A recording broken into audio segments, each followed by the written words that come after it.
Hey guys, it's Julie Peterson again, exhibit developer and public historian here at History Colorado. Today we're going to check out some more exhibit development process for Written on the Land, and let's see what we can find. Now I'm here with Liz, who has been developing a lot of the elements of this exhibit for this project. So I'm wondering, Liz, if you could tell me a little bit more about the Ute STEM project. Sure. So the Ute STEM project is a 5-year project that's funded by the National Science Foundation, and we're really building on the work of Ute elders and scientists, archaeologists, botanists, land managers, who've been working together to kind of understand traditional Ute knowledge and how that overlaps and the connections between Ute traditional knowledge and Western science, technology, engineering, and math. That's really exciting. So it sounds like you're really developing opportunities for different kinds of learning in this exhibit. How does the prototyping that you're doing kind of play into what kind of educational experiences are going to be in the exhibit?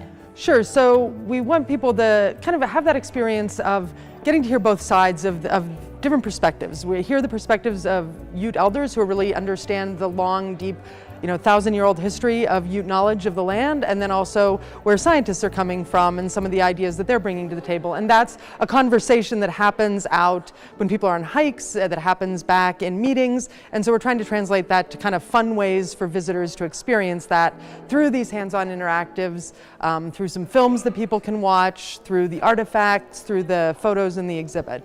That's awesome. It sounds like a really great educational opportunity. Yeah. So I just had a really fun time kind of playing around with these exhibit elements on the table here. Can you talk a little bit about what these are and what they're meant to do? Absolutely. So these are early mock-ups, and so basically they're examples, right, of things that we're going to have in the final exhibition. So with this one, you saw this as you were going through it. This one says loose weave, and inside of this we've got some ribbons that are spaced. And this is supposed to sort of represent water going through it. And I know you noticed when you were doing this prototype that it goes through pretty quickly. Yeah. Do you want to grab the tight weave one and we can see what the difference is? Maybe you can demo that. Yeah. So this one is much harder for the water droplets to get through. You kind of have to force them through. Yeah, absolutely. So this is a way for us to demonstrate how you would, as a Ute Indian, use a basket in different formations of the materials you might use. So you might do it with a loose weave, with a tighter weave, you might even add pine sap to get a really good seal. So that's sort of what we're mimicking in this. Prototyping is a great way to just make sure things work for visitors before we make final copies.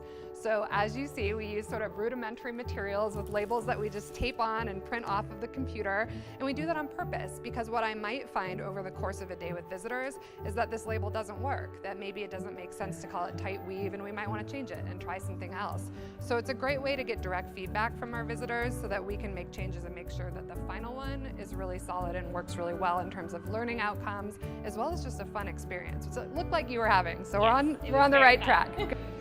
So if you guys are excited as I am about providing these kinds of opportunities for teachers in the Denver area and coming from all over Colorado, please consider contributing to our campaign today. There's only a few more days left and we're really grateful for all of your support.